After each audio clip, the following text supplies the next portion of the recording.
So good morning, everybody, again, and welcome to this last part of this morning, of this first day of the course on cultural heritage and European citizenship, strengthening European identity through education and culture and how to manage it. We have here with us now one of the directors of the course, Steve Austen. He's director of the MBA Cultural Heritage and Citizenship Project, and he's member of the Netherlands Business Academy and permanent fellow of the Felix Meritis Foundation. We are here in this block we entitled Culture and European Identity, and he gives the title to his speech on something like From Audience Development to Citizenship Education with Miguel Ángel, which is me. I don't know what is going to happen because I don't know what he's expecting from me. We will see, but he told me to stay here on the floor to comment some things, so I will mainly comment on the things he will say and the slides he has prepared. So we'll do this together, I guess, in some way, with your help, of course. So this will be a more open discussion. So thank you very much, Steve, for this opportunity, and the floor is yours.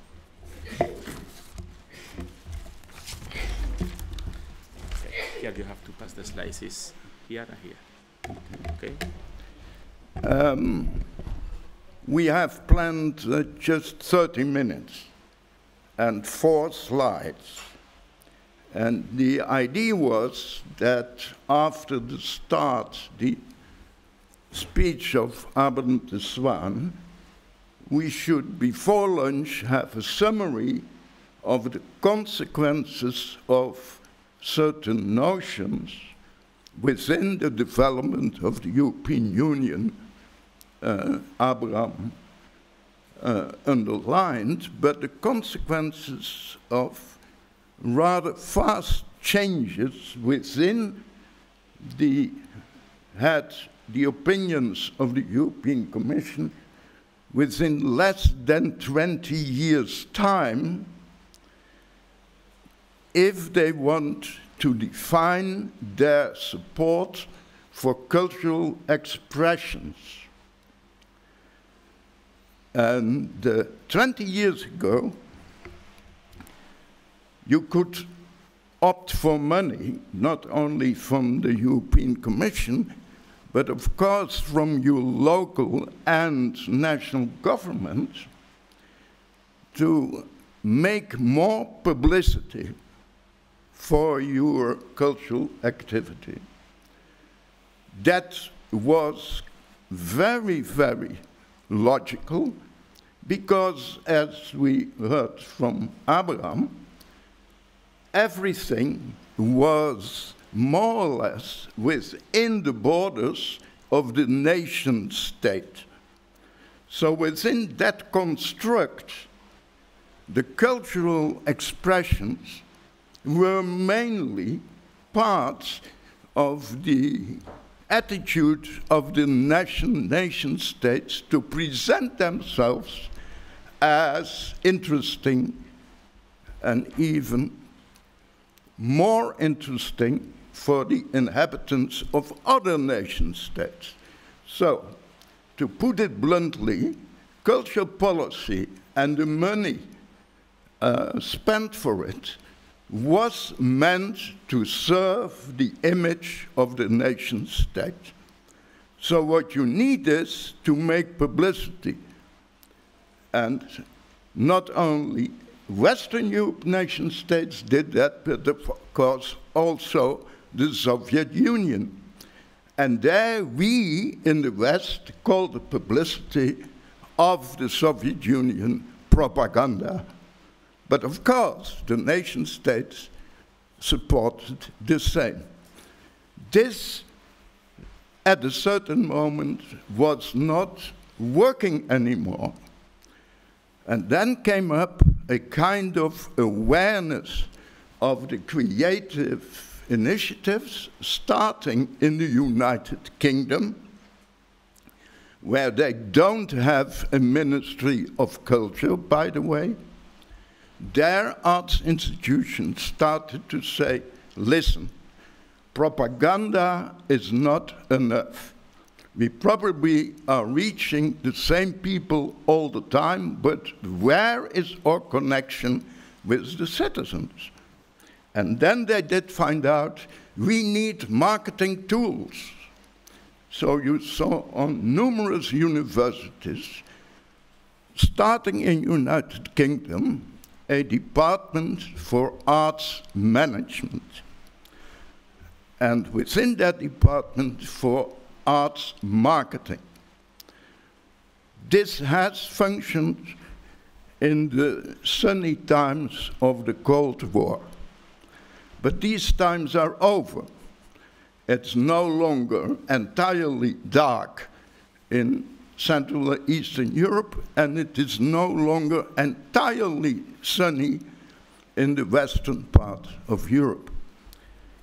So we have to, from the point of view of the arts professionals, we have to do some education.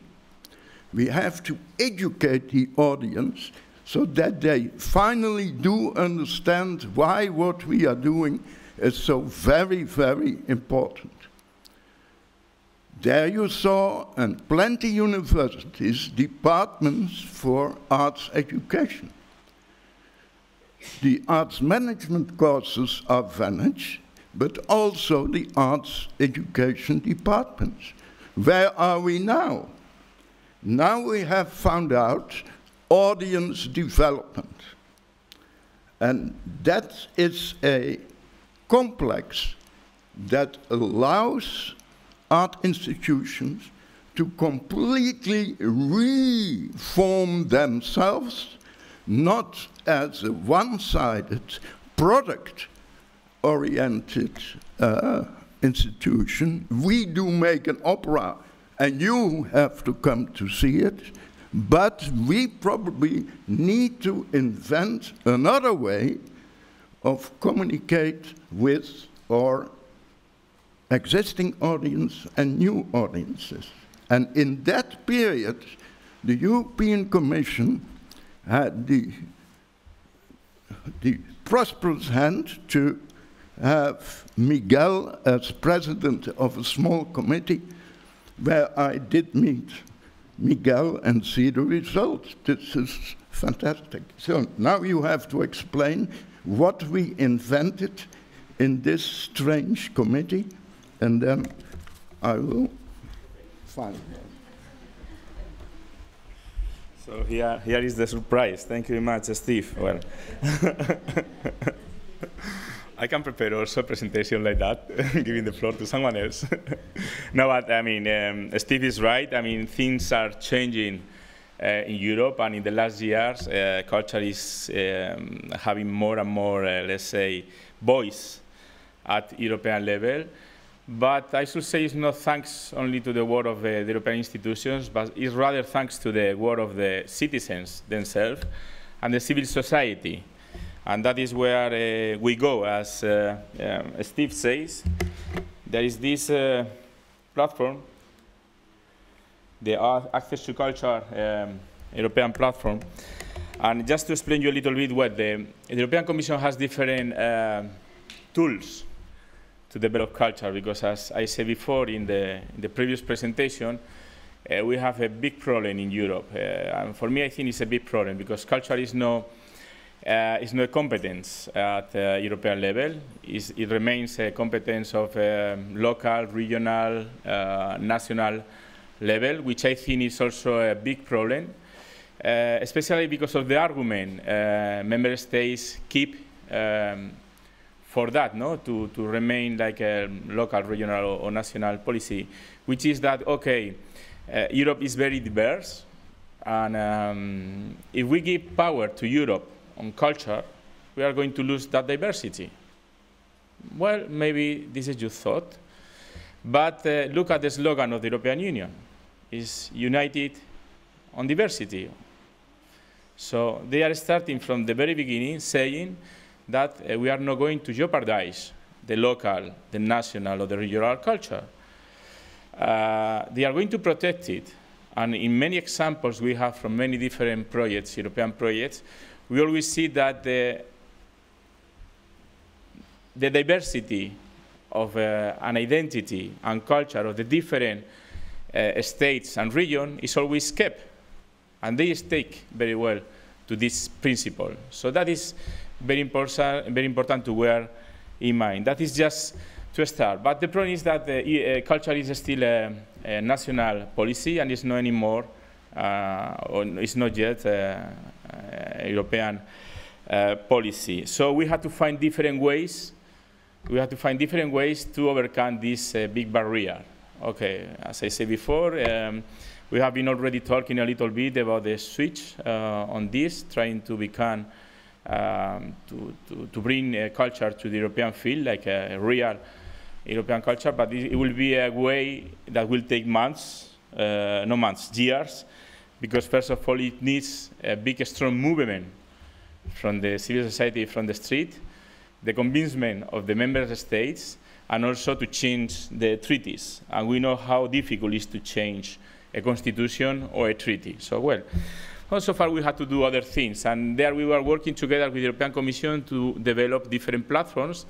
And I should say here the Commission, and mainly the Commission, because when we talk about different European institutions, we have to bear in mind that this is the Commission, the one who has the power to propose, that the Parliament is representing the citizens, the Council is representing the European Council is representing the states, but the Commission is representing the common European will, and is the one that really takes care of that, no, and implementing the program. So they started to work very closely with civil society in different programs. We had this European Culture Agenda, where they developed different tools. One of them was directly with the member states through the ONC groups.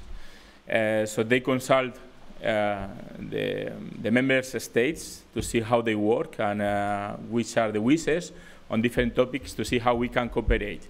Because at the end, culture at the European level is about cooperation.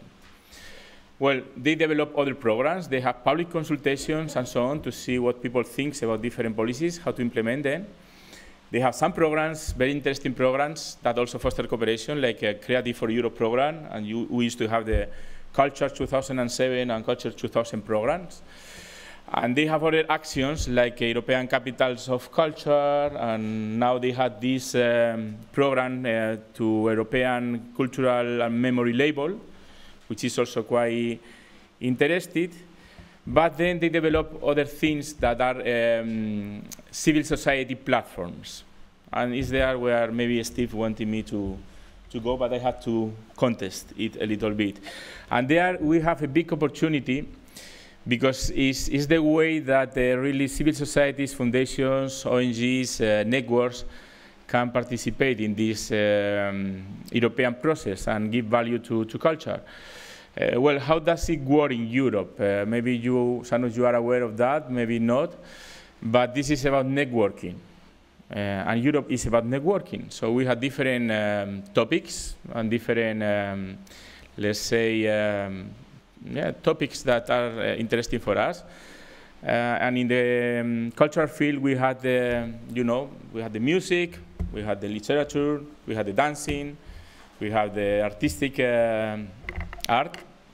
And the culture field realized very soon that they could not go to Europe and ask for things by their own, because Europe is very big, and if you are coming with a national or with a small regional problem, they are not going to listen to you. So we network, and we're starting to set up this kind of European networks on classical music, on dancing, on opera, on different topics. But that wasn't enough, because it's true that they used to look for those common problems they had.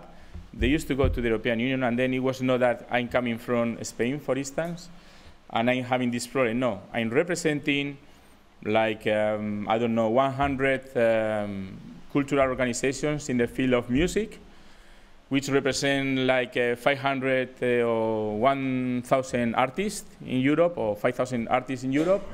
So you have to listen to me. And we had this problem with visas, for instance, when we are trying to organize something. We had these problems with salaries. We had these problems with rights. We had these problems with mobility of pieces of art across Europe, and we had these problems when we wanted to organize an exhibition on something like that. But that wasn't enough, because that was also very specific to a topic, like music, like literature, whatever. So the European Commission, maybe because they wanted to have a strong voice from the civil society, they make a consultation, and they produce this idea of platforms, and they make a public call, which was the first time they made it. It was with in the culture field, I must say. So many networks at the European level went to this call, and they make a selection of those who were more like representative at European level, and they have more impact at European level. And they gave us a mandate, who was to make a kind of recommendations to develop European politics, who was very good, because so far it was only the member states taking the decisions, and not too many decisions, because, as I said before, culture remains local, regional, or national politic. So this gave us the opportunity to bring culture at European level. On top, we had the support of the European Commission, and we had some resources for meeting, and because that was also the more difficult thing. I mean, we needed resources to travel, to meet, and also to discuss. That means interpretation, because of course, most of the meetings could be in English, but not always was the case. So we had this support from the European Commission to have this discussion, and we even choose with them, which was the most interesting thing for me. We even choose with them which were the topics to be discussed. And of course, we talk about the audience development, who was there in the slides before. Alejandro, please, and you can put the slides. So we choose this topic on audience development, which we thought it was very important, because it was also a very transversal topic where you could touch different things to reach people in the streets. At the end was, how can you, with culture, go to the citizens? How can you make the citizens to feel their own culture, to know their own heritage, and in that way to feel more participative and develop a more strong democracy? Because at the end it's about that. It's about knowing yourselves better and giving you the opportunities to express yourself. We identified many barriers. There is a whole report of around 100 pages, but there is a summary, don't worry, of around 10 pages with the main conclusions, because, well, nowadays we have to do everything short. But we published a full report on different topics. For instance, immigrants, let's say. I mean, when you go to a museum, I mean, it is addressed only to local people, it is addressed to national people, or it is addressed to European people. So the first thing was to change the mind on who is the public. Who is the public here when you come to visit the museum of Carlos V? It's only local people or national people? No, there's people coming from everywhere. You have to adapt it. You have to give and to develop the conditions so everyone who comes or to participate or who participates in a cultural event feels it is made for them. And it is a way of enlarging the audience. But for instance, normally museums, music, concerts, exhibitions, they don't think in certain publics. When you think on people, for instance, immigrants, or let's say people with low resources, or handicapped people, you never, or people normally doesn't think on them like a potential public. They say, well, we had this marvelous concert, this marvelous exhibition, this is for everybody. And then you go into the exhibition, for instance, in Czech Republic, and everything is in Czech. If I'm visiting the Czech Republic and everything is in Czech in an exhibition, I'm not going to understand anything. So we develop a kind of recommendations so organization at cultural level can develop the audience in a more large way, and especially at European level, considering the different kinds or types of citizens we are living here in Europe. And because we also have a problem there, and there was a lot of discussions about this, about what is European citizenship? It's just the one who has the passport or the ID card, like I was born here, and that is why I'm European. No, it's everybody living in Europe has the right to enjoy culture, on European culture. So we were able to open also the minds of the institutions when thinking on the politics they have to support, on the programs they have to develop to, let's say, in some way, address new audiences. Like you have to support projects that are really open and they consider all these kind of people. If there is people with disabilities, it's not only to make to arrange the structure of the building so people with a wheelchair can come in, but there is other kinds of disability. There is blind people, there is deaf people. So we really produce a full report considering all this. For instance, the question of languages, or the question of access, or the question of time, because also when developing audiences, you have to be aware also if these people is coming just because they don't have money, it's not coming because they are not having money because they were not informed, or just because they don't have time to go there. So maybe, I remember we had this discussion about old people. Old people is not going to night concerts. I mean, you have to organize a concert in the afternoon. Well, it looks simple, but people doesn't think always on that. So we put all this in our discussions and in our report, and we produced this report. This report was supposed to be sent to the European Council, who is the one taking the decisions at the European level on European culture. I must say, because we have to be transparent on this, that we were also a little bit controversial on some of the things we request. And well, the European Commission well, maybe didn't hide, but didn't show all the recommendations. The thing is that in some way they wanted also to say we have consulted the civil society. So it's not just a top-down policy, but we have the voice from the civil society. But it is true that when we present our 10 recommendations, they told us, well, number 8, oof, number 6, number 3, okay, so at the end there was like 1 or 2 that were ready to be implemented, and they passed. But I must say that I was quite happy because, well, it was a first step where civil society has the power to recommend the policies at European level. We have been following up that very close, and we have been also protesting and saying that, well, they should do more, because some of the policies we understood, recommendations we understood they were very important. They were kept in a drawer in one of the officials' office of one of the civil servants' office, but they are still there and they can still be valid. So it was a very, well, let's say, hard job, because we were working for almost 3 years. And later on, and there was after that a few projects that developed, and this relationship between different organizations. At the end, we were around 35 European networks, so it was a network of networks, and with a strong voice before the European institutions. And well, I invite you to just to look for the Access to Culture platform, and you will find on Google soon the recommendations. They are also on the European Commission website. The main, let's say, recommendations and the summary of the recommendations is translated in a few languages, and well, it's also in the European House for Culture website and the House for Solve for Europe, which is another platform where many members of this platform belongs to, and you can consult these recommendations there.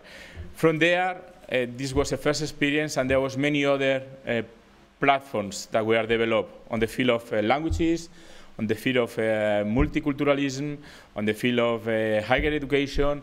So it's now a way of working at European level, where the European Commission has the initiative to open the voice to the civil society. They make a call, a public call, And if you work for any of these organizations, like cultural organizations, you are always able to be part, in a way, of these platforms. And I think it's a very nice tool to raise our voice at the European level and to try to overcome these barriers we are having right now, because culture is not considered as a cultural European policy in the treaties. I don't know if I covered your expectations or... It's nice to hear what we did. Your conclusions of the 3 years of work. What I liked, coming from the arts background, I was not so trustful in the capacity of the representative organizations, these networks, the network of European opera houses or a network of puppetry. I thought none of these representatives ever will come to the conclusion that their support group no longer is the money-giving administration where all these networks are living from. They are all subsidized one way or another. And if some 15 of these networks do accept that this is a dead-end strategy, that you are not making your theater or your festival or running your museum to please the money giver, but that you need to build on a communication, not only, but a ring of confidence with the citizens. We all know that theater audiences, traditional theater audiences, are dying out, that the population of museums is over 50 years old. So what will be the necessity and what is the urgency to have a museum, to have a theater or an opera house or a festival, if you are not supported by a vast group of citizens, not only the frequent visitors, but in your village, in your town, that you need to start building a community around your activities. And then the question arises, what kind of activities? Not only in the evening at 8 o'clock a play, but what are you going to do during the day? What are your staff people doing? Are they hiring another publicity firm or a consultancy to have better visibility or branding? Or are you sending them to the smaller shops around your venue and try to find out who is coming to my museum? In our course, which we are co-producing with Jan, we asked the leader of one of the most popular museums in the Netherlands, the Museum Nemo is the name. It's about technology, and a lot of parents and kids come there, enormous. But I asked him, Miguel, do you know who these people are? And he said, that is not necessary because they are coming. For me, this, I thought, where did I hear this before? This was the same sentence 30 years before by the manager of the biggest circus theater of Amsterdam, which was packed every night. But if you looked into the room, you saw that the average age was over 70. So, indeed, they are coming, but at a certain moment, everybody is dead at the same moment. So, what is the necessity to put money into your circus theater if you are not serving the community anymore? And if you pretend to serve the community, you first should know the community, and second, you should invest in long-term civic projects, not waiting for money, but to do out of your own resources as much as possible to keep the active citizens in your direct neighborhood going with whatever project there is possible. A small example, a small museum in Schiedam had no audiences anymore, so the city council wanted to close it down. This city historic museum, which you do have in every city. But then there was one person, so it was not 50-50, it was 51 to keep it open and 50 to close it down.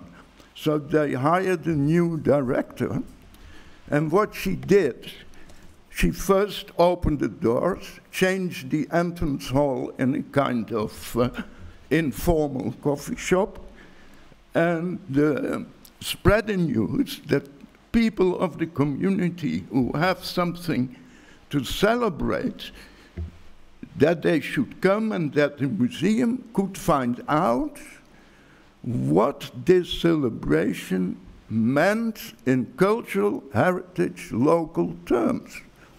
So a couple of weeks ago, 2 school kids who had to write their thesis, they came to her and they said, we have to make a paper on, what is the word for it? The anti-bulimia, this anorexia. And you should make an exhibition out of it. So they came into a debate, and the end is that the girls with their network, they will raise approximately 20,000 euro. With this 20,000 euro, the museum will ask for paintings from the Austrian museum from Chile, and they will have done a fantastic exhibition that otherwise wouldn't be possible. And the girls never heard of Chile, but I can tell you through their network and their school, you will have a community project where there will be a lot of discussion of how the human body is painted and put into visual arts and what the consequences are of certain images through the time. So, just an example what every cultural institution could do. So I think that we did have a certain influence because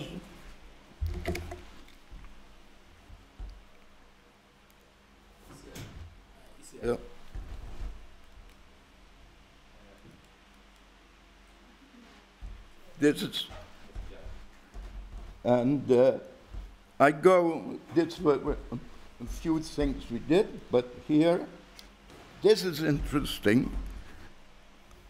I've asked myself, how come that the European leaders who were together in Gothenburg in November 2017, under the influence of Macron, came to the conclusion that they should pay much more attention to the fostering of all kinds of cultural and educational initiatives. They doubled the budget for Erasmus, and they made the budget for culture much more high because, and this was accepted and adopted by the European leaders, European identity should be strengthened through education and culture. So our aim with our consortium, which is now here active more or less, is to say, listen, if you as a cultural organization pretends to play a role in strengthening European identity, then we ask you at least to know in which kind of environment, in which kind of society, in which kind of network are you acting, and what is your responsibility towards the citizens in your direct, under your direct influence. So I think this ambition will be not be fulfilled if not presenting, first of all, presenting cultural organizations like museums, festivals, and stages will entirely change their philosophy and become also meeting places of citizens who, first of all, want to start a kind of social activity, but then do find out that their social activity can be part of a new approach of cultural heritage, which they were not aware of before. And therefore, I think this short intermission is following the words of the previous speakers of today. Yeah, thank you. Alejandro? Yeah, thank you, Steve. And yes, of course, here we see results like this from that Google, let's say, can also from our job. And I must say something and to add to my intervention before, that was very important for us to bring the voice of the citizens and the civil society to the European institutions, because at the end it was a process bottom down and down, up down and down up, because it was very funny. Every time we used to bring a topic into the discussions, there was a network that used to raise the hand. I mean, a network. All of them used to do that in the different meetings we had, and say, no, but excuse me, I agree with that, but that is in a personal way. I know I cannot agree with that, like representing the network I'm representing. I have to consult my members. Okay, and how long it will take? Well, 1 month, 2 months. It was a long process. But when they went to the members had to consult their public. So it's true that it was a long process, but at the end it was a very democratic process, because it was not the decision of the 30 or 35 people who were like us there in the meeting, like saying, well, we think this is important, this is what we are going to write down in the report, and we are going to transmit it, and this will be the solution. No, there was a real democratic process we went through, and there was a continuous consultation, up, down, and down, up. So the final conclusions were quite well, interesting at the end, and I think that they are still valid. Even if we finish this process in 2013, I think it was the last 2013, 2015, were the last meetings we had in this network. But on top of that, there was another interesting result that wasn't expected at the beginning, because of this process was about consultation and about participation of citizens and civil society to produce new policies. But there was another result that I discovered afterwards, and not right away, but a few months, years later, is that the people who had participated in those meetings have also developed the recommendations and the strategies we are talking about, because we were learning one from each other. And it was quite amazing to see how something that works in the music field can also work in the literature field, or in another field that apparently has nothing to do. Well, everything is culture, but you know, culture is very sometimes square in some.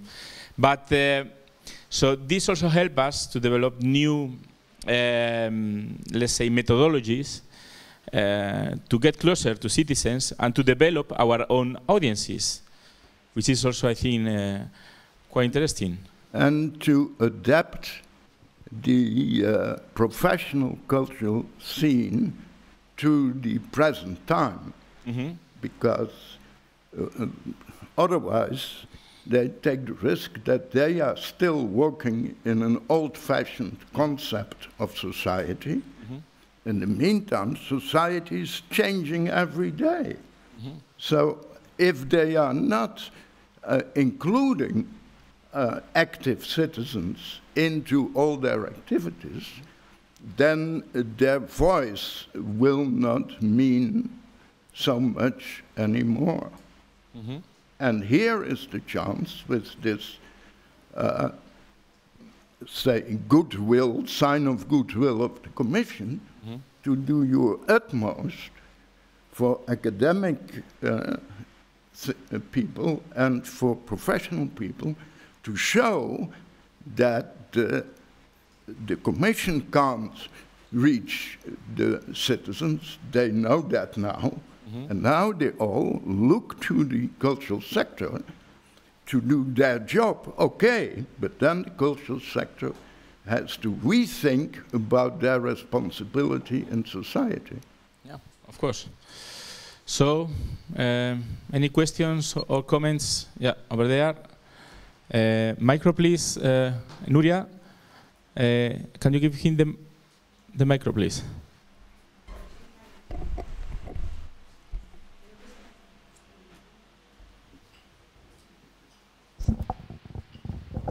Hola, buenas tardes otra vez. Muchas gracias. Thank you very much for your explanation.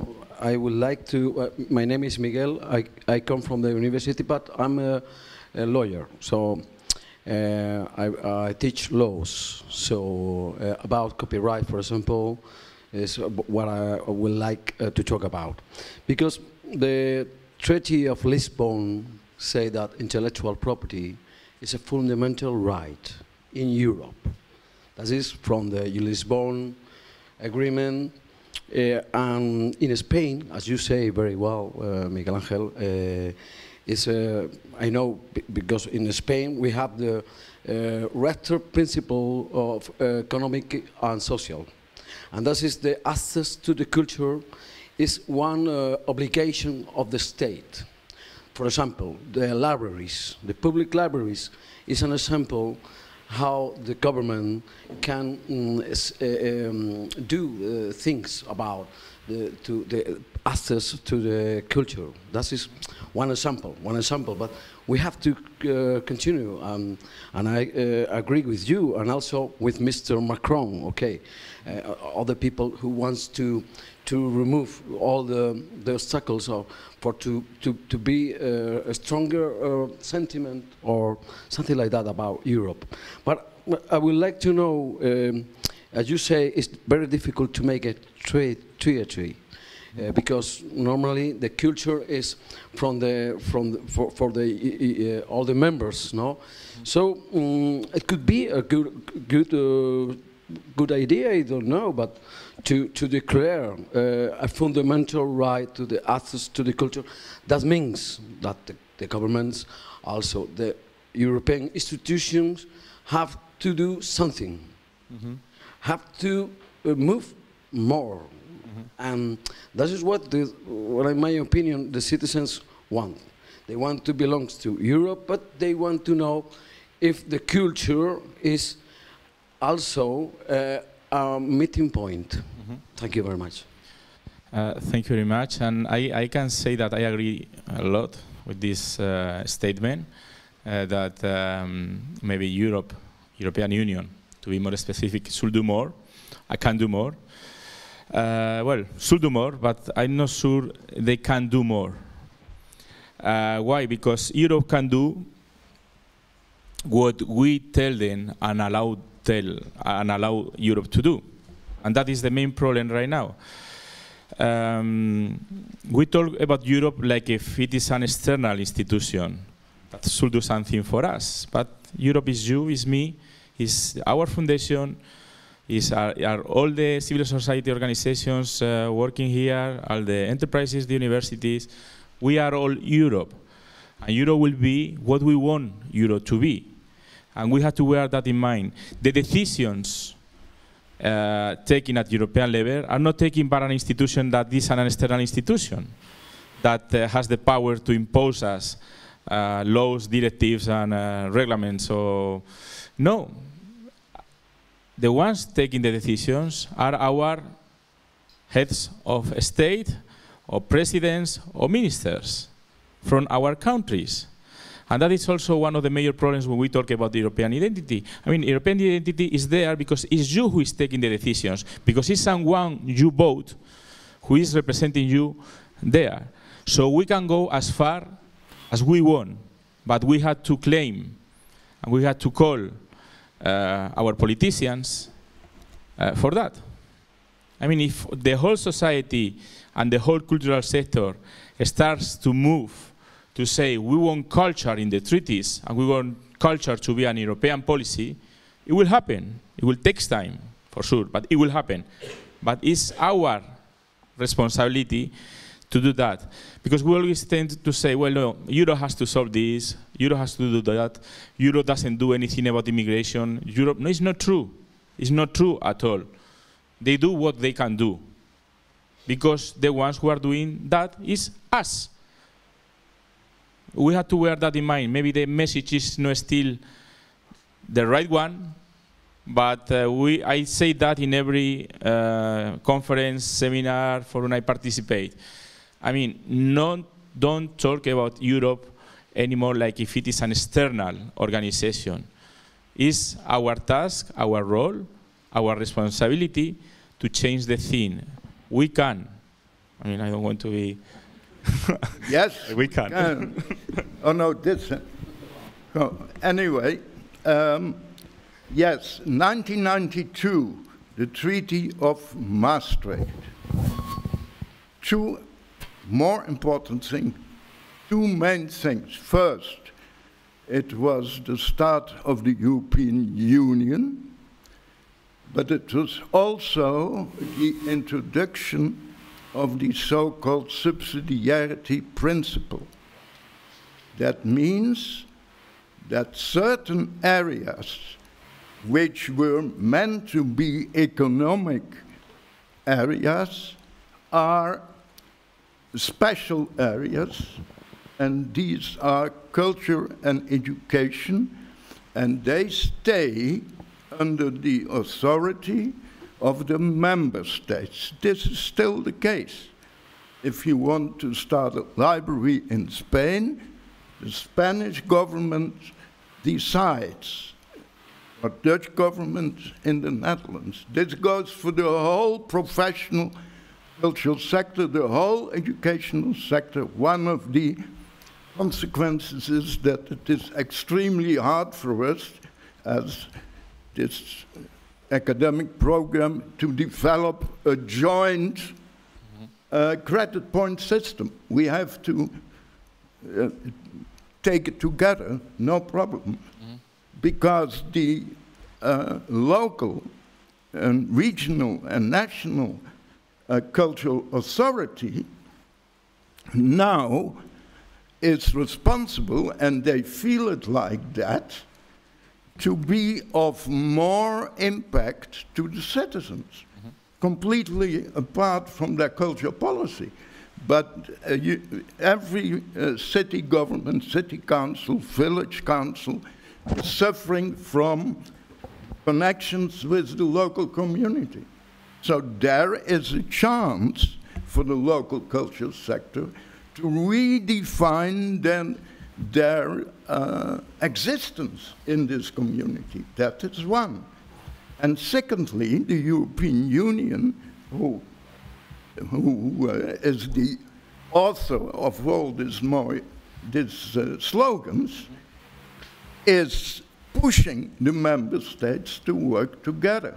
It doesn't mean that we all can sit back and opt for a nice job in a museum and the money will come. It is the contrary. So we need people who know how to start an initiative from scratch, how to build a local community, how to make connections with the social component, how to connect social entrepreneurs with more or less cultural entrepreneurs, and make it a Europe-wide network which is day by day becoming, growing faster and faster. So for the city of Amsterdam, of course, has to invest in citizenship initiatives, but they could do that without taking money from the cultural initiatives. But then the cultural initiatives have to prove that they are much better in the long term to develop citizens' commitments than incidental projects of incidental consultancies or other organizations. So, two nice targets. A new paradigm for our cultural institutions and a better connection with the citizens. So we had that message. Any other comments from the floor? Yeah. Where is the micro? Yes. Yeah, it's, sorry for the time, but it's about economical barrier to cultures. What, economic? Economical barrier. Culture. So, okay, we can put all the museums free. All the museums are free, like in the Washingtonian, the Smithsonian museums in Washington, they are free, or the opera, they can be free. But can really the governments support that? I mean, then you have to high the taxes, and how is the public react to that? Because, you know, everything can be free. We have to pay for that. You know, they are very expensive. And an exhibit is expensive, or the opera is expensive. You have to pay the artist. And then how can you afford, at the same time that you can pay, a family of 4 can afford a ticket of $10 to go to El Prado? So then... But the interesting point you raise is that the assumption is that the entrance, so the ticket price, is a vast part of the economy of the cultural institution. That is the case as long as the cultural institutions are functioning as they are functioning. Every economic model of any industry or organization must be the result of a philosophy of the policy, the aim. What is the aim? What do we want to reach? And indeed, if your aim is to have masses of audiences international because you are #1, if you are Berliner Philharmoniker, yes, you will be packed and you can raise your prices. But I have studied Berliner Philharmoniker economy, they make the best money if they close down the whole thing. The more they make concerts, the bigger their losses are. So there is, in that part of performing arts, the ticket prices never can meet the costs. Everybody knows that, therefore Dutch, German government and Berlin government puts millions and millions of euros into that organization.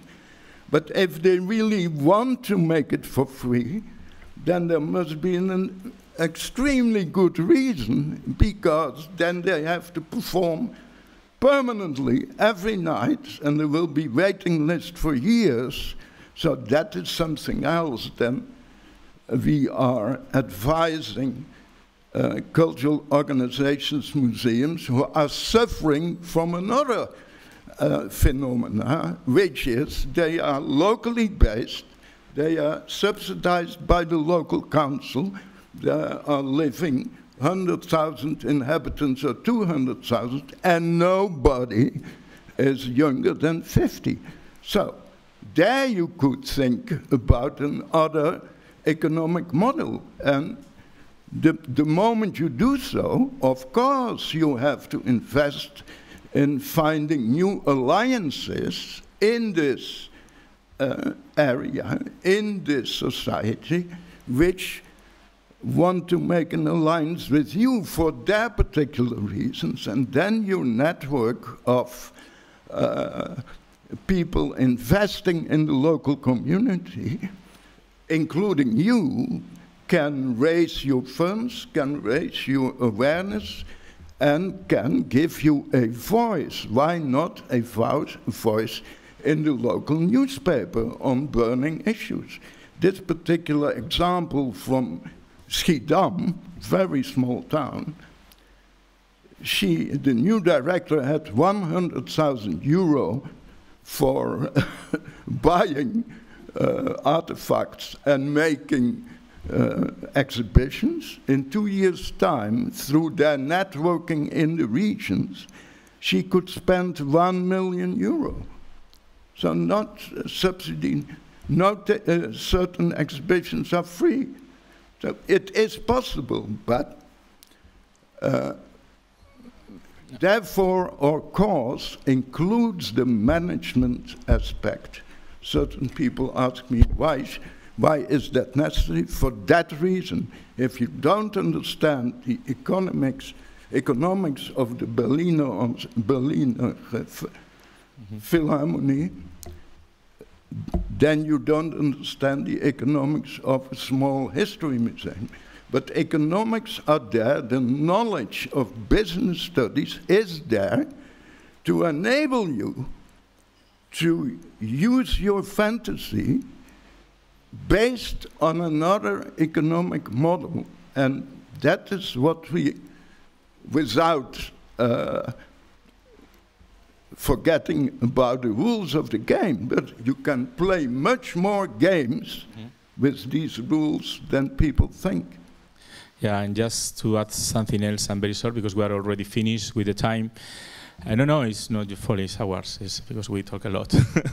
But in these discussions we had in this platform on urban access to culture, this topic rise was one of the beginnings, of course, because it looks like if you down the prices or you get the things for free, you are going to increase the audience, and that's not true either. Because the more free you have the things, the less attention people give to the cultural events and the less importance. So people doesn't value what they are receiving like cultures. You have to find the balance and see each case. But free is not the solution to increase or to develop new audiences. It's a whole bunch of different parameters or different things you have to deal with. Of course, economics are important sometimes to reach citizens, but that's not the main topic. You have to consider a whole bunch of different parameters like security, like interest, like quality. I give you an example and I finish with this. I mean, you know Netflix. I don't want to make publicity. You have to pay to have Netflix. They offer quality, they develop a program, they risk, and now you have all kind of audiovisual content for free. Where you can download movies, music for free, but there you pay. Why you pay? So you have, even in people who doesn't have enough resources, pay for that because they offer an extra value. So it's not only about money. You have to consider different parameters. And maybe we can continue the discussion this afternoon because we have a surprise for you, and we'll be discussing a lot this afternoon. So thank you very much, Steve, for your presentation. Thank you very much. So now we are going for